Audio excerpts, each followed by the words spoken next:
नमस्कार दोस्तों, मैं डॉक्टर अनिल कुशवाहा। दोस्तों, आज जो चर्चा करने वाले हैं वो काफी महत्वपूर्ण टॉपिक है और आज हम जो चर्चा करने वाले हैं वो एमपी पीएससी का, मध्य प्रदेश का जो अभी असिस्टेंट प्रोफेसर का एमपी और पीएससी का जो असिस्टेंट प्रोफेसर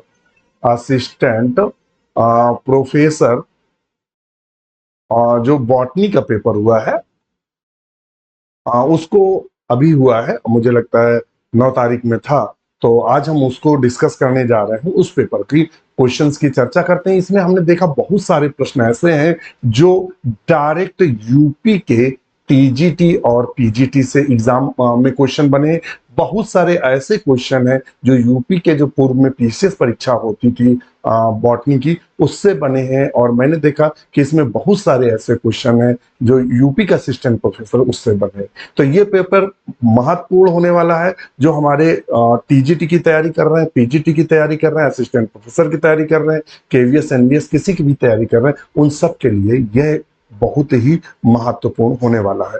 तो वीडियो को पूरा देखिएगा, क्योंकि इनमें बहुत सारे हमने ऐसे भी क्वेश्चन देखे जो बिल्कुल न्यू है, जो आपको जो भी एग्जाम देने जा रहे हैं, वो चाहे टीजीटी का दें, चाहे पीजीटी का दें, चाहे असिस्टेंट प्रोफेसर का, नए क्वेश्चन कई सारे हमें यहाँ मिले हैं। उन सभी प्रश्नों को डिस्कस करेंगे।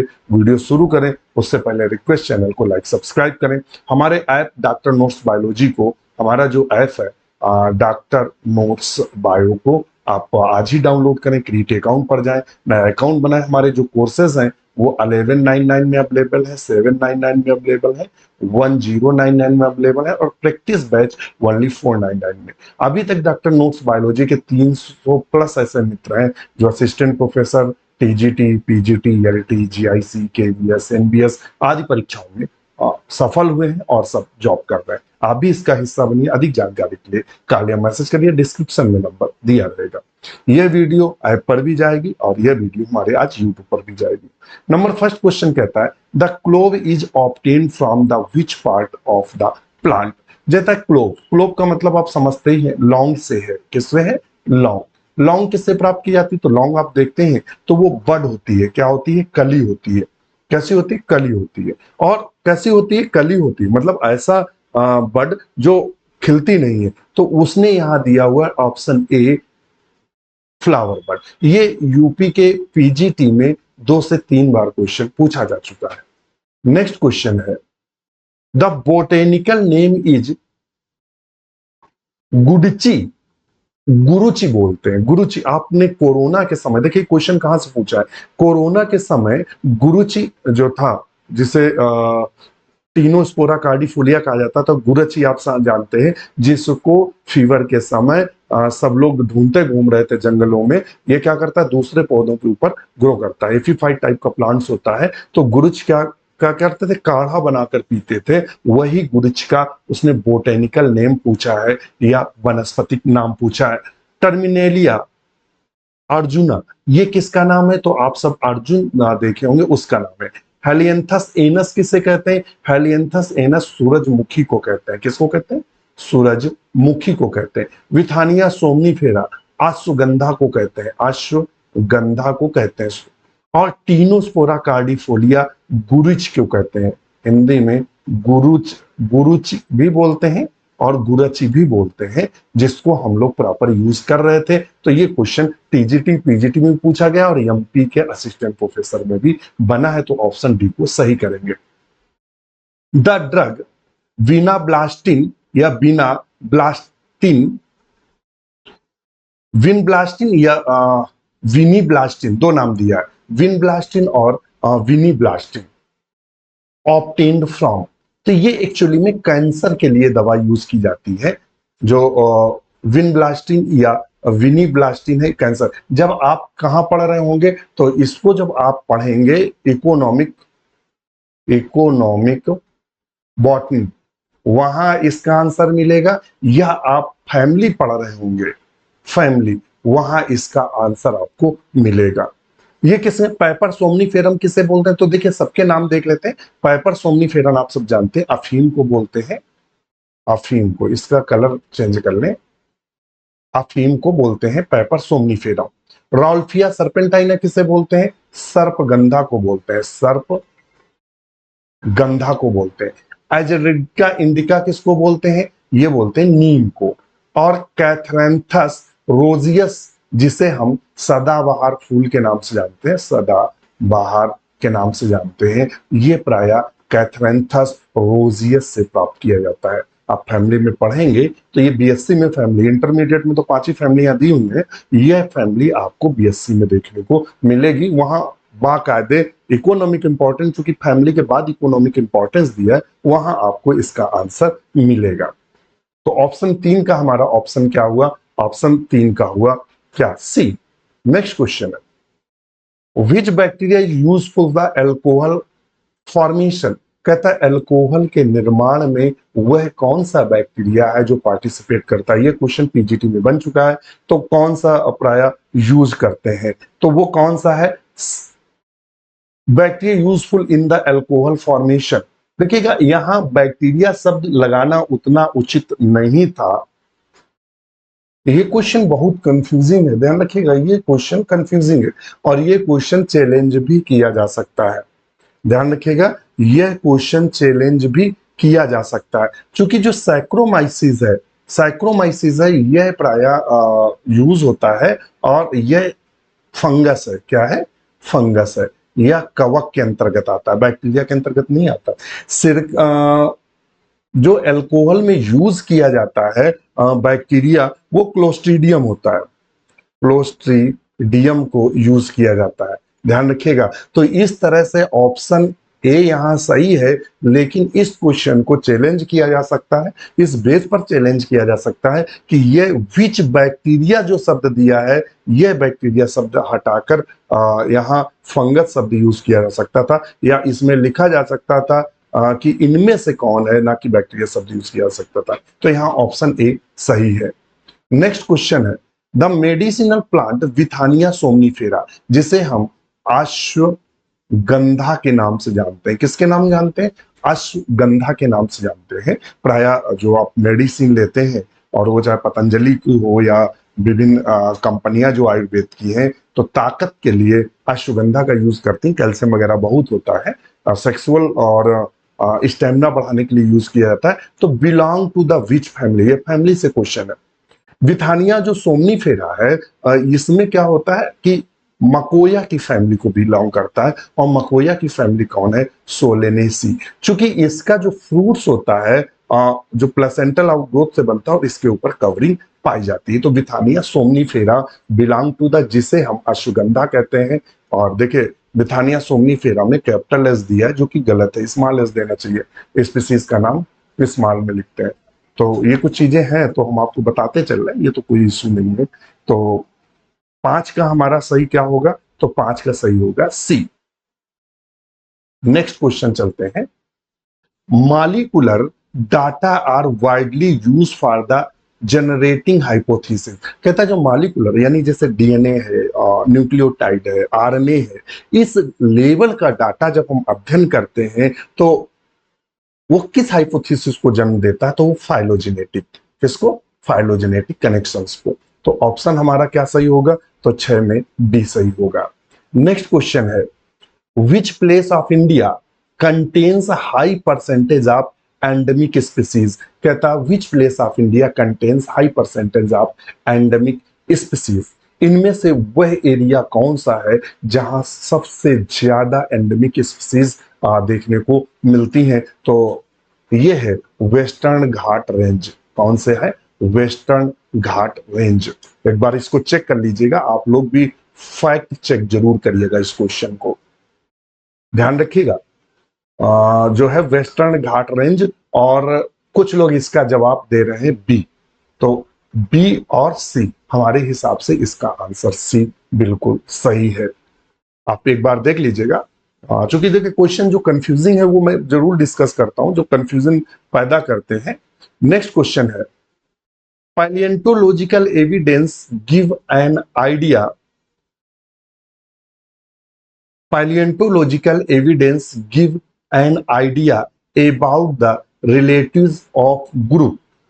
तो इसका कौन सा सही आंसर होगा? तो 8 का जो हम ऑप्शन सही करेंगे वो है प्रिमेटनेस।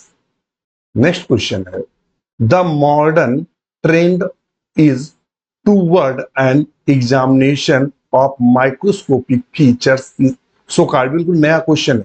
The modern trend is toward an examination of microscopic features so called, which are used as diagnostic features, separation of genre and species. तो हम किसके जानते हैं, क्या कहते हैं प्राय इसको, तो इसको प्राय हम कहते हैं ट्राइवियल. क्या बोलते हैं, ट्राइवियल के नाम से जानते हैं. नेक्स्ट क्वेश्चन है,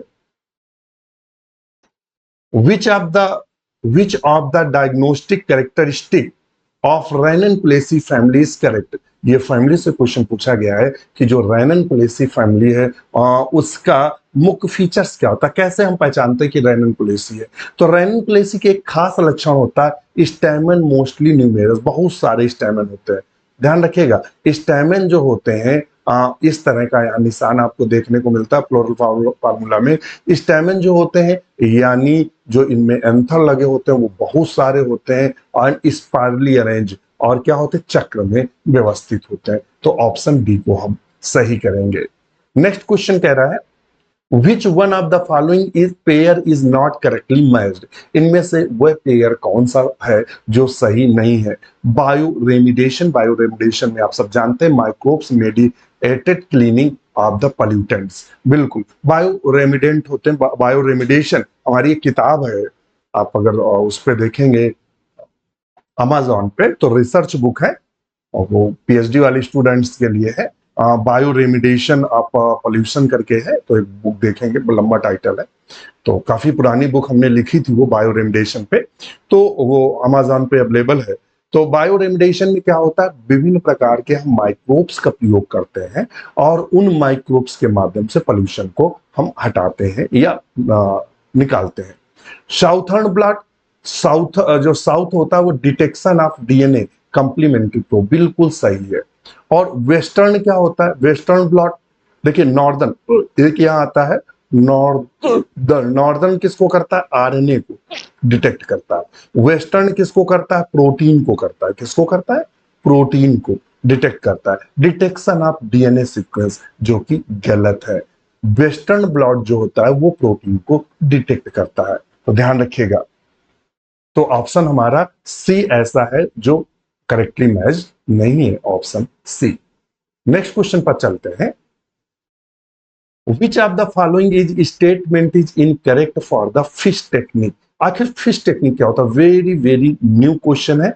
फिश टेक्निक है क्या, तो हम आपको इसका अगर पूरा नाम बताएं तो इसका नाम होता है फ्लोरेसेंस इन सीटू हाइब्रिडाइजेशन, ये इसका पूरा नाम होता है. फिश का मतलब होता है फ्लोरेसेंस, एफ से फ्लोरेसेंस और आई से इन और एस से situ hybridization. Fluorescence in situ hybridization क्या होता है, तो इसके बारे में भी, इसको थोड़ा सा डिलीट कर दें. ये होता क्या है, तो हम आपको बता दें कि इसमें क्या करते हैं हम, विभिन्न प्रकार के फ्लोरेसेंस का प्रयोग करते हैं. कभी कभी यहां से क्वेश्चन पूछता है, क्योंकि यहाँ केवल हम आपसे पहले भी कह रहे हैं यहाँ क्वेश्चन सॉल्व कराना उद्देश्य है ही नहीं, यहाँ क्वेश्चन के साथ साथ डाटा देना है जिससे क्वेश्चन गलत ना हो. कभी कभी स्टेप पूछ देता है, इनके क्रम से स्टेप क्या है. असिस्टेंट प्रोफेसर में और पीजीटी में इसमें स्टेप पूछ देता है. तो पहला स्टेप है इसका सेल फिक्सेशन. पहला स्टेप इसका क्या है, सेल फिक्सेशन. दूसरा स्टेप क्या है, डीएनए प्रोब प्रिपरेशन. ध्यान रखिएगा, ये दूसरा स्टेप है.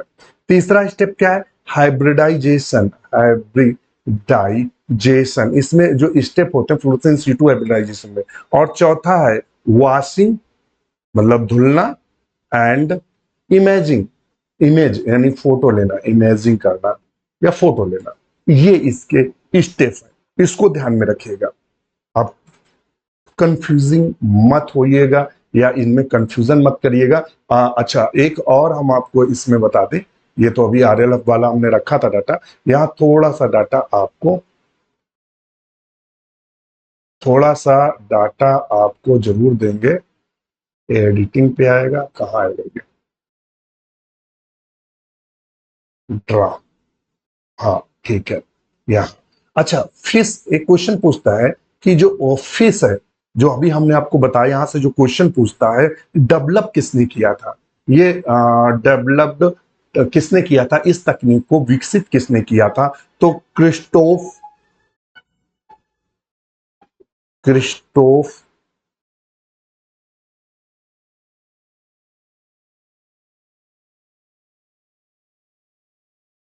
लांगर ने किया था। क्रिस्टोफ लैंगर ने इसको डेवलप किया था, ध्यान रखिएगा। और इसमें दोनों यूज होते हैं, both use, DNA and RNA, दोनों में ये यूज होता है, इसको भी ध्यान में रखिएगा। अगर आपसे एक और यहाँ इसलिए ही डाटा दे रहे हैं कि ये फिश वाला क्वेश्चन बहुत लोगों के लिए, जो हमारे टीजीटी पीजीटी के मित्र तैयारी कर रहे हैं, उनके लिए बिल्कुल नया डाटा है, इसलिए इस डाटा को थोड़ा सा हम डिटेल में देंगे। और ध्यान रखिएगा, यहां पूछ देता है फ्लोरेसेंस डाई कौन सी यूज करते हैं। फ्लोरेसेंस डाई आपसे क्वेश्चन पूछेगा कि फ्लोरेसेंस डाई कौन सी यूज करते हैं।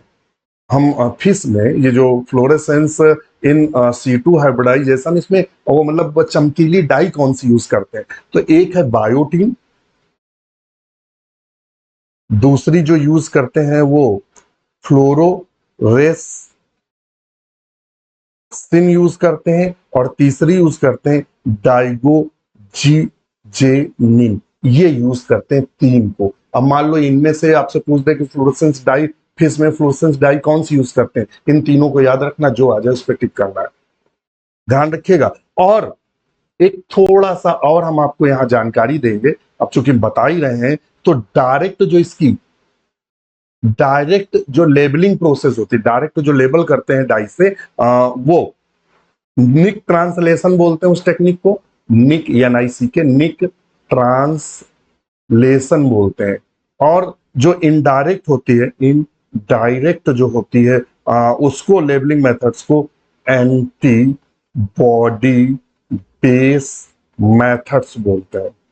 अब देखिएगा, यही से ये इनडायरेक्ट से क्वेश्चन यहां उठा है, देख लीजिएगा, हमने अभी आपको बताया, देखिएगा यहां पूछा है इज इनकरेक्ट, इनमें से स्टेटमेंट कौन सा इनकरेक्ट है? देखिएगा यहां इनकरेक्ट ये वाला है, specific fluorescence tagged antibody are not used. यहां कहता है एंटीबॉडी फ्लोरेसेंस में हम यूज नहीं करते हैं। और हमने आपको बताया कि दो मेथड्स होते हैं, निक ट्रांसलेशन पहला होता है, और दूसरा indirect method antibody base methods होता है। हम एंटीबॉडी बेस मेथड्स का उपयोग करते हैं। और इसने यहां थर्ड नंबर पे बोला specific fluorescence tagged antibody are not used, जो कि स्टेटमेंट बिल्कुल गलत है, ध्यान रखिएगा। तो हम ऑप्शन क्या सही करेंगे? सी को। इसीलिए कहते हैं कि आप डॉक्टर नोट्स बायोलॉजी में बिल्कुल लगे रहिए। मैं वादा करता हूं जॉब आपको छोड़कर कहीं नहीं जाएगी। आज ही ऐप को डाउनलोड करिए, इतनी कम फीस पर, इतने कम मेंबरशिप पर आपको कोई सिलेक्शन नहीं। और मैं वादा करता हूं कि जो आपको डाटा दिया जा रहा है, वह डाटा 100% इंपॉर्टेंट डाटा दिया जाता है, वह फेक या हम ऐसे मटेरियल का कदाप यूज नहीं करते हैं जो यूजलेस हो, या मतलब फालतू का दे रहे हो, या केवल कोचिंग बाजी हो, केवल भाषण बाजी हो, और पता लगा 3-3 घंटे की क्लास है और मटेरियल जीरो मिले। आप हमारे एक एक क्वेश्चन को देख लीजिएगा। अभी हमने फिश वाला क्वेश्चन बताया, अभी आपको हमने 12 नंबर का क्वेश्चन बताया, कम से कम यहां से 15 नंबर का डाटा दिया कि अलग अलग टाइप से अगर 15 क्वेश्चन बना दे फिर से जो इंपॉर्टेंट क्वेश्चन बन सकते हैं, वो सब हमने आपके साथ डिस्कस कर लिया है। क्वेश्चन सॉल्व कराना तो एक बहाना है, और डाटा आपको देना है। नेक्स्ट क्वेश्चन है, all the statement are true regarding RFLP and RAPD। RFLP का फुल फॉर्म क्या होता है? इसको बोलते हैं रेस्ट्रिक्शन। देखिए एग्जाम में फुल फॉर्म भी पूछता है, restriction fragment length polymorphism, polymorphism, ये इसका फुल नाम है, रेस्ट्रिक्शन फ्रैगमेंट लेंथ पॉलीमॉर्फिज्म। और अब हम चलते हैं RAPD का, हमने इसके लिए एक आपको रखा था, दिया है। अच्छा, RAPD का फुल फॉर्म क्या होता है देख लेते हैं। RAPD का पहले देख लेते हैं क्या फॉर्म। रैंडम एम्प्लीफाइड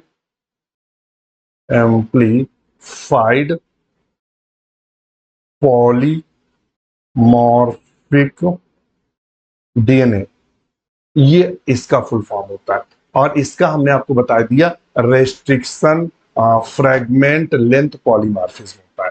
इनमें कुछ अंतर दिए हैं, क्वेश्चन यहां से पूछा है और यहां से जो रिसेंट में क्वेश्चन बन रहे हैं, जो मोस्ट रिसेंट के जो क्वेश्चन डेवलप हो रहे हैं, वो यहां से एक आध क्वेश्चन जरूर उठाता है। वो चाहे आप टीजीटी का एग्जाम दे रहे हो, पीजीटी का एग्जाम दे रहे हो, या केवीएस का दे रहे हो, या एनवीएस का दे रहे हो, यहां से क्वेश्चन उठता है। क्योंकि ये बायोटेक का पार्ट है और आजकल बायोटेक काफी चलन में है, तो दो चार क्वेश्चन यहां से उठते हैं। तो देखिएगा आरएलपी में हम 1 से 3 लोकाई को डिटेक्ट करते हैं, यहीं से पहला क्वेश्चन बनता है। और आरएपीडी में 1 से 10 लोकाई को डिटेक्ट करते हैं। लोकाई का मतलब होता है विशेष प्रकार के जीन्स या विशेष प्रकार के न्यूक्लियोटाइड को हम क्या करते हैं, डिटेक्ट कर लेते हैं, पता लगाते हैं। तो ये तो हमें पहले पता चला। तो सबसे ज्यादा अगर एग्जाम में पूछ दे कि सबसे ज्यादा लोकाई किससे पता किए जाते हैं, तो आरएपीडी को आप टिक करेंगे। रैंडम एम्प्लीफाइड पॉलीमॉर्फिक डीएनए से हम डिटेक्ट करते हैं।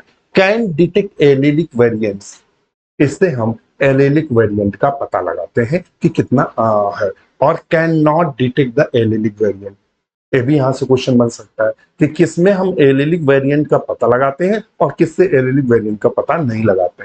टेक्निक कंपैरेटिवली मोर रिलायबल, ध्यान रखिएगा ये ज्यादा विश्वसनीय है। रिलायबल का मतलब यहाँ विश्वसनीय से है। टेक्निक कंपैरेटिवली लेस रिलायबल, ये मतलब है मगर उतनी विश्वसनीय नहीं है। Large quantity purified DNA required, इसमें ज्यादा मात्रा में डीएनए की आवश्यकता होती है। Quantity of DNA required for analysis is small, इसमें कम क्वांटिटी की आवश्यकता होती है और इसमें ज्यादा क्वांटिटी आवश्यकता होती है। डिफरेंट स्पीसीज, देखना अलग अलग species, specific pore are required, यही क्वेश्चन आपसे एग्जाम में पूछा है असिस्टेंट प्रोफेसर ने, जो भी हम आपको दिखा रहे हैं। आर यल जो RFLP जो है उसमें अलग अलग स्पीसीज के लिए अलग अलग प्रोब का यूज करते हैं। सेम प्राइमर्स या arbitrary sequence can be use in different, इसमें कुछ ही का प्रयोग करते हैं। यही क्वेश्चन आपसे एग्जाम में पूछा है। तो ये देखिएगा स्पीसीज, वो उसका true regarding RFLP and RAPD expect, तो कहता है species specific primers are required for RAPD। ध्यान रखिएगा एक्सेप्शनल क्या है RAPD में, ये जो कि इसका एक्सेप्शनल है, अलग है।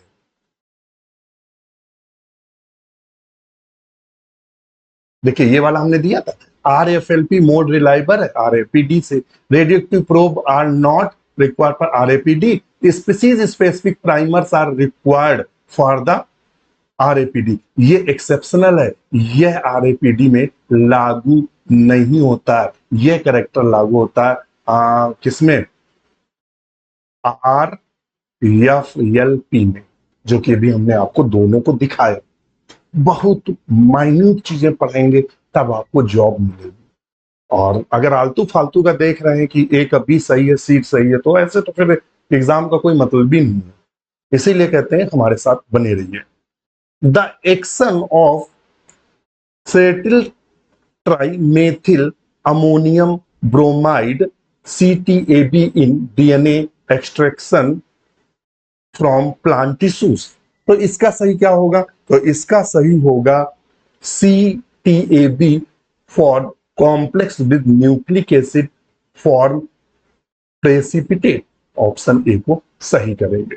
नेक्स्ट क्वेश्चन है, the temperature cycles in a polymerase chain reaction are in the order. आप ये पीजीटी में क्वेश्चन बन चुका है और ये खासकर केवीएस में भी डेवलप हो चुका है, क्वेश्चन बन चुका है।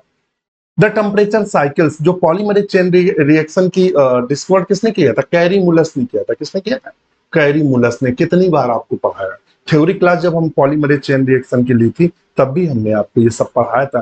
कैरीमुलस ने किया था। कौन कौन सा टेम्परेचर चाहिए, तो कितना टेम्परेचर चाहिए, तो पहले हमें क्या चाहिए, तो डीनेचुरेशन होता है। क्या होता है, डीनेचुरेशन। तो चलते हैं अपने इस वाले पार्ट पे। यहाँ पेपर है, तो अगर आप हमें कॉल या मैसेज करना चाहते हैं, ये कॉन्टेक्ट नंबर है हमारा। ये तो देखिएगा पीसीआर, जो पीसीआर होता है जिसे हम पॉलीमरेज चेन रिएक्शन के नाम से जानते हैं, रिएक्शन के नाम से जानते हैं। तो देखिएगा पहले जो डबल हेलिक्स डीएनए होता है इसको हम अलग अलग करते हैं, और इसको अलग अलग करने के लिए बोलते हैं डीनेचुरेशन। और डीनेचुरेशन करने के लिए हमें टेम्परेचर की आवश्यकता होती है 94 से लेकर 95 डिग्री सेंटीग्रेड। फिर हम क्या करते हैं, एनिलिंग करते हैं। क्या करते हैं, एनिलिंग करते हैं। एनिलिंग के लिए लगभग 60 से 65 डिग्री सेंटीग्रेड टेम्परेचर जरूरत है। एक्चुअली में बुक में कहीं कहीं 50 से 56 डिग्री भी लिखा रहेगा, 56 डिग्री सेंटीग्रेड। और तीसरा जो है एक्सटेंडिंग स्टेज जो होती है, एक्सटेंडिंग जो स्टेज होती है उसका टेम्परेचर लगभग 72 डिग्री सेंटीग्रेड होता है। तो हमारे पास 3 कंडीशन मिले, कौन कौन सा, पहला 95, 60 और देख लेते हैं, क्वेश्चन पर चलते हैं। तो देखिएगा 95 डीनेचुरेशन, 60 एनिलिंग और 72 एक्सटेंडिंग। तो ये ऑप्शन हमारा एक सही है, जो कि सही क्रम है पॉलीमरेज चेन रिएक्शन का।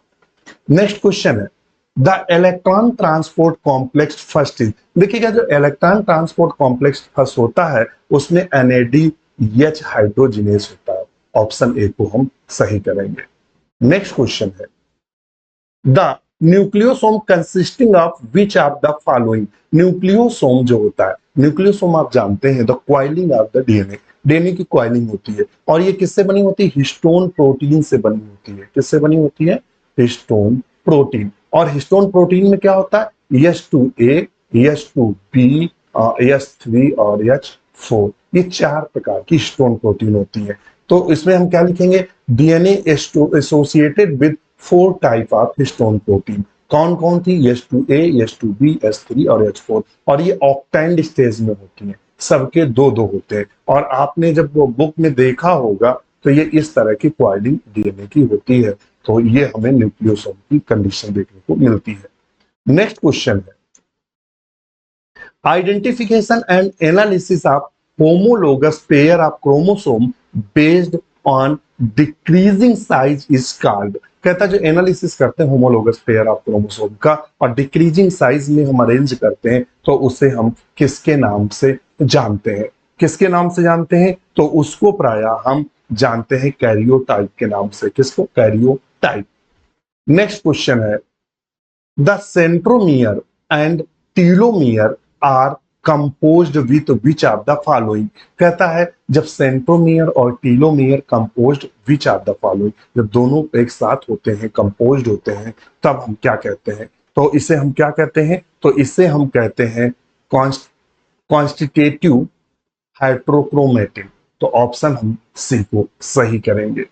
नेक्स्ट क्वेश्चन है, the division of interface in 3 separate phase. बिल्कुल आप सब जानते हैं स्टेज कौन सी होती है, G1, S और G2, ये अवस्था का क्रम है। कहता है इनको पहली बार किसने प्रपोज किया। बहुत उम्दा क्वेश्चन है। अभी तक आपने TGT, PGT, LT और इनमें देखा, वो एक ही क्वेश्चन पूछा था कि जीवन में क्या होता है, या अक्सर ये पूछ देता डीएनए का रेप्लिकेशन किस स्टेज में होता है, वहां यस दिया रहता था, आप टिक करते हैं। बिल्कुल अलग क्वेश्चन उसने पूछा कि जो G1, S, G2 स्टेज है, इनको प्रपोज किसने किया, बताया किसने कि जीवन क्या है, यस क्या है, G2 क्या है, किसमें क्या होता है, ये किसने बताया। तो 20 का जो सही ऑप्शन करेंगे और वो करेंगे अल्मा हॉवार्ड एंड स्टीफन पेल्क। इनने बताया था, वेरी और वेरी इंपॉर्टेंट इन फ्यूचर। बिल्कुल नया क्वेश्चन है आपके लिए। नेक्स्ट क्वेश्चन है, डाई यूरोन 3,3,4 डाइक्लोरोफेनिल 1 डाइमेथिल यूरिया ए पोटेंट हार्बिसाइड प्रिवेंट्स। किसको रोक देती है, ये एक हार्बिसाइड। हार्बिसाइड आप सब जानते हैं, ऐसे रसायन जो क्या करते हैं, हर्ब्स को नष्ट कर देते हैं या उनमें कुछ साइकिल्स को ब्लॉक कर देते हैं जिससे वो मर जाते हैं। तो उस ये हार्बिसाइड प्राय किसको ब्लॉक करता है, तो 21 का जो हम सही करेंगे, नॉन साइक्लिक फोटोफॉस्फोराइलेशन को ब्लॉक करता है, ऑप्शन डी सही है। आप जब फोटोसिंथेसिस पढ़ेंगे, फोटोसिंथेसिस में नॉन साइक्लिक पढ़ेंगे, वो यहाँ आपको ये टॉपिक मिलेगा। नेक्स्ट क्वेश्चन है, a single turn Krebs cycle yield. देखिए क्या क्रेप साइकिल के दो चक्र चलते हैं, एक ग्लूकोज में दो चक्र चलते हैं। क्योंकि एक ग्लूकोज से आपने देखा था, एक जो ग्लूकोज होता है, तो ग्लूकोज में पहले होता है ग्लाइकोलिसिस, ग्लाइकोलिसिस होता है जिससे दो पायरुविक एसिड के मॉलिक्यूल्स बनते हैं, और ये दो पायरुविक एसिड मॉलिक्यूल से क्या होते हैं, दो क्रेप साइकिल चलती है, क्रेप्स साइकिल चलती है। तो एक क्रेप साइकिल से कितनी यील्ड होती है, तो देखिएगा टोटल 12 एटीपी का फायदा होता है। दोनों से कितना होता है 24 का, तो एक में 12 होता है, देख लो। FADH2 का मतलब होता है एक FADH2 बराबर 2 ATP के। यहां से 2 NADPH, यहाँ चलो, यहां से यहां लिखें थोड़ा तो समझ में आएगा। FADH2 बराबर होता है 2 ATP के, NADP के बराबर होता है 3 ATP के, और एक ATP अलग से दूसरा GTP आता है, ATP दिया, एक ATP का मतलब एक ATP। तो अब यहां से अगर हम चलेंगे पहले ऑप्शन में, तो देखिएगा इससे बनी 2 और इससे 6, एक 7 और एक 8, तो पहले गलत है। इससे बनी कितनी 4 ATP बनी, इससे बनी 6, 6 4 10, 11, ये भी गलत है। या FADH2 से FADH से कितनी बनी, 1 2, और NADPH से कितनी 3 त्रिका 9, 9 10 11 और एक 12, यहाँ 12 ATP बन रहा है, तो ऑप्शन सी सही है। एक FADH बनता है, 3 NADH बनते हैं और एक ATP बनता है, तो इस प्रकार से ऑप्शन सी सही है। The correct sequence of electron acceptors in ETS for the production of ATP। ATP production में ETS का मतलब होता है इलेक्ट्रॉन ट्रांसपोर्ट सिस्टम। इलेक्ट्रॉन जो ट्रांसपोर्ट सिस्टम है, तो हमने एक इसके लिए फार्मूला बताया था जब हमने क्लास आपकी रेस्पिरेशन पढ़ा रहे थे, थ्योरी क्लास जो कि ऐप पर है, तो वहां हमने एक आपको फार्मूला बताया था। क्या बताया था, तो आपको हमने फार्मूला बताया था कि बाबा, हमने क्या बताया था, बाबा चाचा आज आए, ये बताया था ना, आए। बाबा का मतलब साइटोकिनिन बी, बाबा, सी से चाचा, ए से आज, A3 से आए, ऑप्शन बी सही है, BCAA3, बाबा चाचा आज आए। ये हमने एक ट्रिक बताई थी, बाबा चाचा आज आए, तो इस ट्रिक से इसको सॉल्व कर सकते हैं। बाबा चाचा आज आए, BCAA3। चलिए नेक्स्ट क्वेश्चन है, choose the incorrect statement from the following. इनमें से सही इनकरेक्ट स्टेटमेंट कौन सा है, तो इनमें से कौन सा है, the reaction of glycolysis occur in cytosol, बिल्कुल सही है, साइटोप्लाज्म में होती। Glycolysis take place by a linear sequence 10 enzymic catalyzed reaction, सही है।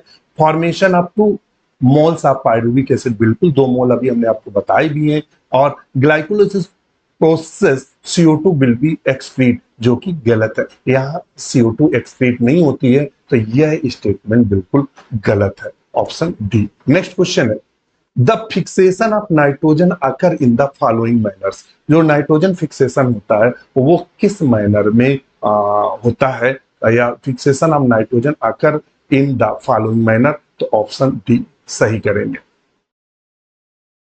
नेक्स्ट क्वेश्चन है, which of the following microscope is best suited to get the surface view of the object। वह microscope कौन सा है जो हमारा ऑब्जेक्ट है उसकी सरफेस को अच्छे से दिखाए, वो कौन है, तो पहले ही नंबर की है scanning electron microscope, option A को सही करेंगे। हु डिस्कवर्ड इलेक्ट्रॉन माइक्रोस्कोप, आप खूब जानते हैं, नॉल एंड रस्का ने इलेक्ट्रॉन माइक्रोस्कोप की खोज प्रॉपरली की थी। नेक्स्ट क्वेश्चन पर चलते हैं, मैच फॉलोइंग, टेक्निक और साइंटिस्ट को हमें मैच करना है, तो 28 में हम क्या सही करेंगे, 28 में बी सही है, और बी का मतलब क्या है, ए में 2, तो ए में 2 आएगा। और बी में 3 तो बी में आएगा 3, और सी में 1 तो सी में आएगा 1, और डी में 4 तो हमारा आएगा डी में 4। ये इनका क्रम है। नेक्स्ट क्वेश्चन चलते हैं। Mass spectrometry was discovered bye, mass spectrometry को किसने डिस्कवर्ड किया था? तो इसको डिस्कवर करने का जो श्रेय जाता है जे थॉमसन को जाता है। ऑप्शन बी को हम सही करेंगे, क्योंकि ये बिल्कुल डायरेक्ट क्वेश्चन है तो इसमें ज्यादा दिमाग लगाने की जरूरत नहीं है। नेक्स्ट क्वेश्चन है, the ELISA technique was discovered by, ELISA technique प्राय किसने डिस्कवर्ड किया था? एलिसा सो आप सब जानते हैं डिटेक्ट करता है प्रोटीन्स को, तो इसको किसने पहली बार डिस्कवर किया था? तो 30 का सही है सी, एंगुएल एंड पार्लमैन ने इसको डिस्कवर किया था। तो आज के लिए हम पहला ही सेक्शन 30 नंबर का या 30 क्वेश्चन का सेक्शन आज करते हैं, और इसके आगे के क्वेश्चन नेक्स्ट पार्ट पे अवेलेबल होंगे। बहुत नए नए क्वेश्चन है, आप देखेंगे बिल्कुल बेहतर से बेहतर क्वेश्चन है, आप देखेंगे बड़े मजेदार क्वेश्चन है, जो बहुत सारी फैमिली है, बहुत सारे little brinjal caused by mycoplasma satellite, सब मैंने आपको थ्योरी क्लासेस में पढ़ाया है। इसीलिए कह रहे थे अगर आप हमें चुनते हैं तो आप चाहे असिस्टेंट प्रोफेसर की तैयारी कर रहे हो या आप लेक्चरर की तैयारी कर रहे हो, टीजीटी पीजीटी बिल्कुल सफल होंगे। तो इसी के साथ हमें आज्ञा दीजिए। नमस्कार।